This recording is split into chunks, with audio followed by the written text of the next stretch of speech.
Hi good morning girls. मैं Mrs Sangeeta Jacob's हूँ। आपका इतिहास की क्लास में स्वागत करती हूँ। आज मैं आपको दूसरे पाठ का पहला भाग पढ़ाऊंगी। पाठ का शीर्षक है राजा, किसान और नगर।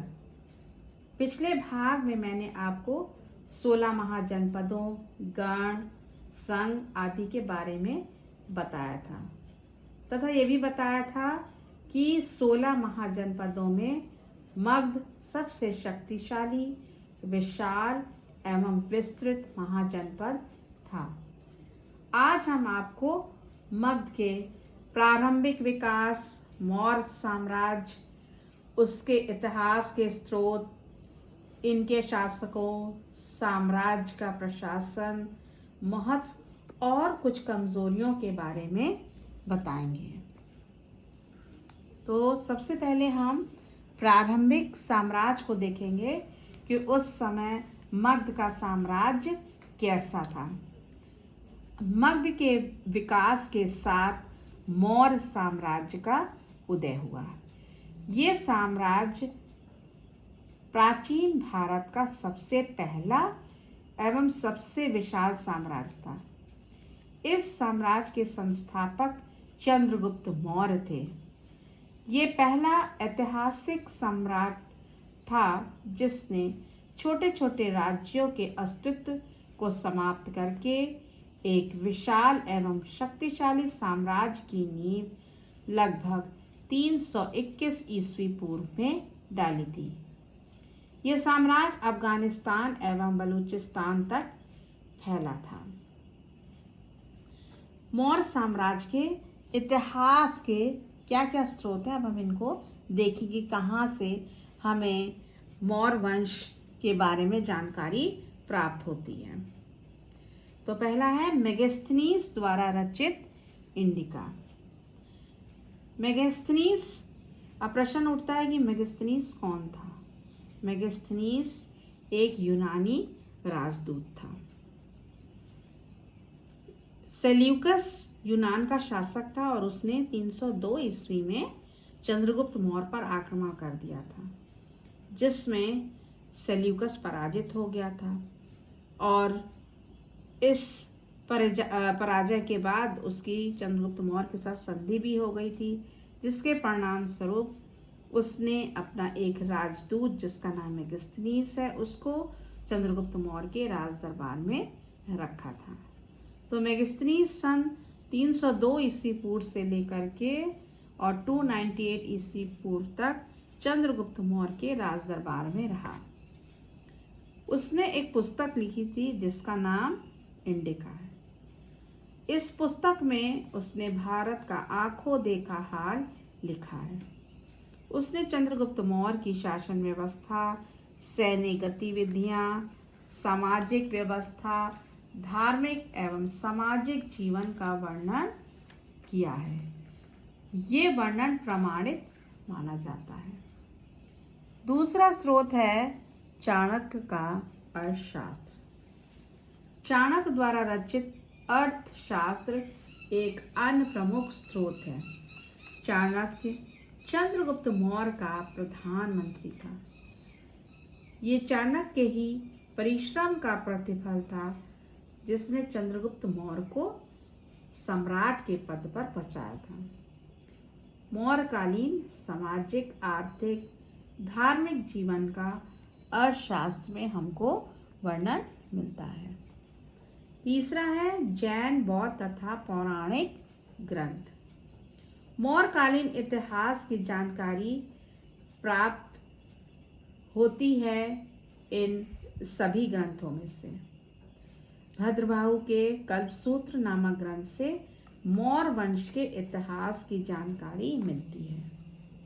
फिर बौद्ध साहित्य जैसे कि महावंश और दीपवंश में भी इस वंश का वर्णन मिलता है। साथ ही साथ पौराणिक ग्रंथों तथा संस्कृत ग्रंथों में भी इनका वर्णन प्राप्त है। फिर चौथा है राजप्रसाद, स्तंभों, सिक्कों, भवनों, स्मारकों आदि। तो उत्खनन से प्राप्त मूर्तियों, राजप्रसादों, स्तंभों, सिक्कों, स्मारकों से मौर्यकालीन शासन की जानकारी प्राप्त होती है। पाटलिपुत्र के खंडहर, सांची और भरूच के स्तूप इस काल की सभ्यता संस्कृति पर प्रकाश डालते हैं। फिर हम देखते हैं कि अशोक ही एक ऐसा शासक था जिसने अपने अधिकारियों और प्रजा के लिए संदेश पत्थरों और पॉलिश किए हुए स्तंभों पर लिखवाए थे। अशोक ने अपने अभिलेखों के द्वारा धम्म का प्रचार किया। अब बच्चों, ये धम्म क्या होता है? अशोक ने सभी धर्मों के अच्छे नियमों का संग्रह करके धम्म की व्यवस्था की, जिसे सभी धर्मों का सार भी कहा जाता है।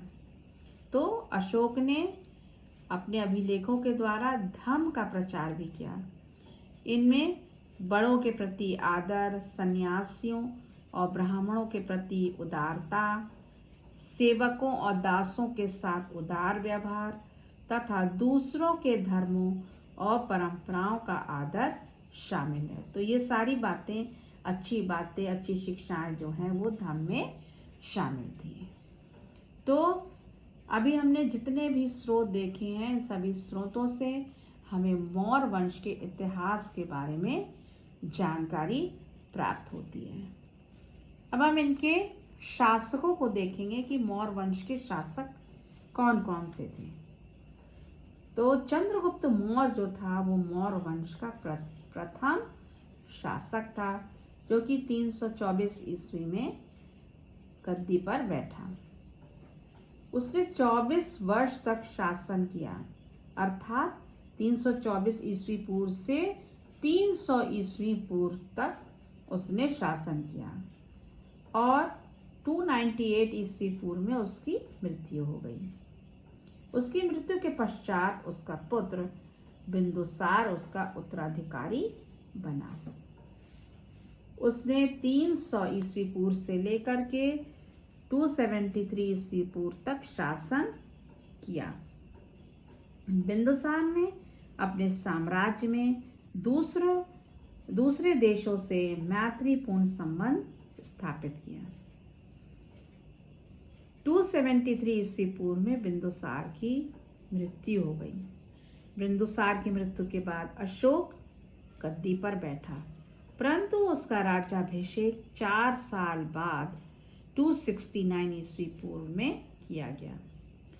अशोक ने देवनाम प्रिय और प्रियदर्शी, जिसको कि प्रियदर्शी भी कहते हैं, की उपाधियां धारण की।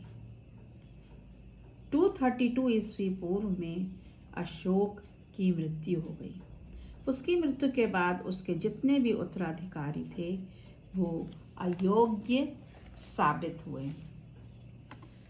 साम्राज्य का प्रशासन, अब हम देखेंगे मौर्य साम्राज्य का शासन कैसा था, उसकी शासन व्यवस्था। मौर्य साम्राज्य के 5 प्रमुख राजनीतिक केंद्र थे। एक तो पाटलिपुत्र, जो उसकी राजधानी थी, और 4 प्रांतीय केंद्र थे, जैसे कि तक्षशिला, उज्जैनी, तोसली और स्वर्णगिरी। इस नक्शे में बच्चों हम देखेंगे कि ये मगध है और ये कलिंग है, जहाँ पे कलिंग का युद्ध हुआ था। ये उज्जैनी है और ये मगध की राजधानी पाटलिपुत्र है तथा ये तक्षशिला है। तो ये इनके प्रमुख केंद्र थे जिसको हम देखते हैं, और ये पाटलिपुत्र राजधानी थी।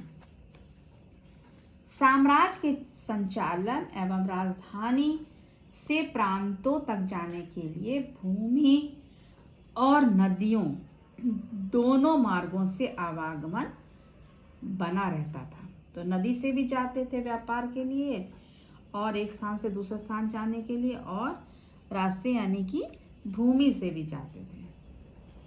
मेगास्थनीज, जिसने कि इंडिका लिखी है, उसने अपनी पुस्तक में लिखा है कि सैनिक गतिविधियों के संचालन के लिए एक समिति एवं 6 उप समितियों का उल्लेख किया है। तो उसने बताया कि मौर्य साम्राज्य में इन समितियों का गठन हुआ था।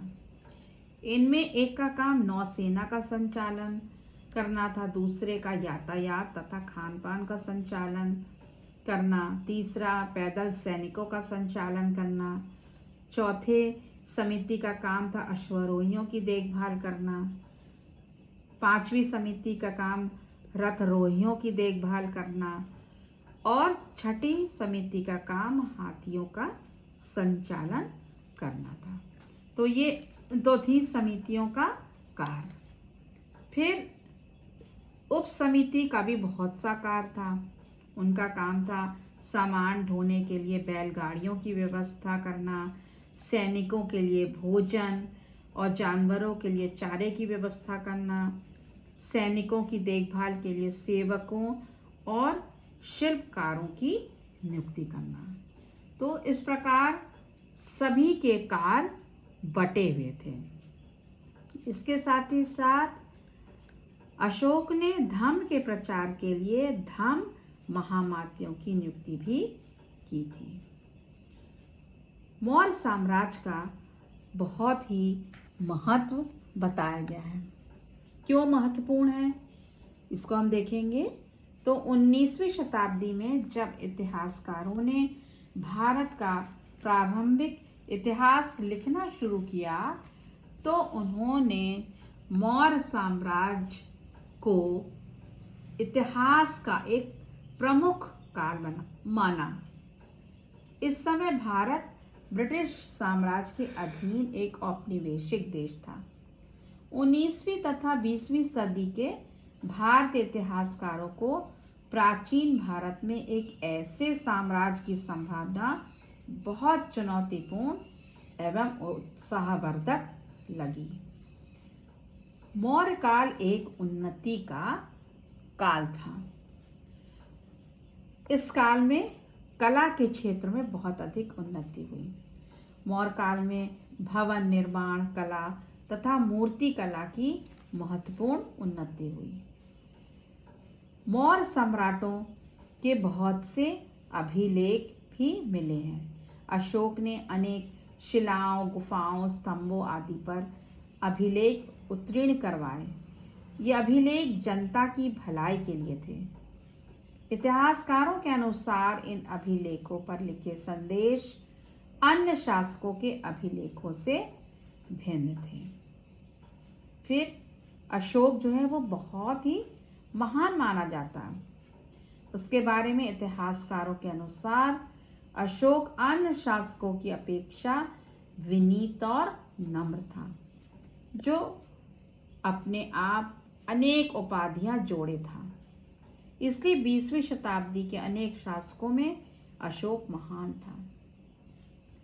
तो हम देखेंगे कि इन सभी कारणों से मौर्य साम्राज्य बहुत ही महत्वपूर्ण माना जाता था। इस साम्राज्य की बहुत सी कमजोरियां भी थीं। यह साम्राज्य केवल 150 वर्षों तक ही चल पाया, जिससे उपमहाद्वीप के इस लंबे इतिहास में बहुत बड़ा काल नहीं माना जा सकता। मौर्य साम्राज्य उपमहाद्वीप के सभी क्षेत्रों में नहीं फैल पाया था, तो बहुत ही कम एरिया में फैला था। क्षेत्रफल कम था इसका। साम्राज्य की सीमा के अंतर्गत भी सभी प्रदेशों पर नियंत्रण एक समान नहीं था। अतः दूसरी शताब्दी ईस्वी पूर्व आते आते उपमहाद्वीप के कई भागों में नए नए शासक और रजवाड़े स्थापित होने लगे। तो बच्चों यहाँ आज का पाठ 2 का भाग 2 समाप्त होता है और मैंने आप लोग के लिए कुछ प्रश्न भी बच्चों दिए हैं जिसे आपको अपनी रफ कॉपी में करना है। तो अति लघुत्तरीय प्रश्न में पहला है, 4वीं शताब्दी ईस्वी पूर्व में किसे मगध की राजधानी बनाया गया। दूसरा है, मौर्य साम्राज्य के इतिहास की जानकारी के लिए 2 प्रमुख स्रोतों का उल्लेख कीजिए।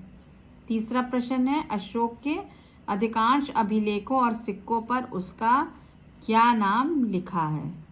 लघुत्तरीय प्रश्न में पहला है, मौर्य साम्राज्य के महत्व को समझाइए।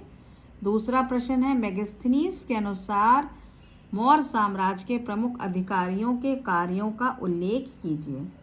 और प्रश्न 3 है, मौर्य साम्राज्य की कमजोरियों पर प्रकाश डालिए। तो बच्चों, मैं आपको PDF भी भेज रही हूँ जिसमें लेसन का कुछ भाग दिया हुआ, उसको आप पढ़िएगा, वीडियो को ध्यान पूर्वक सुनिएगा, समझिएगा और फिर इन प्रश्नों के उत्तर आप अपनी रफ कॉपी में करिएगा। Thank you.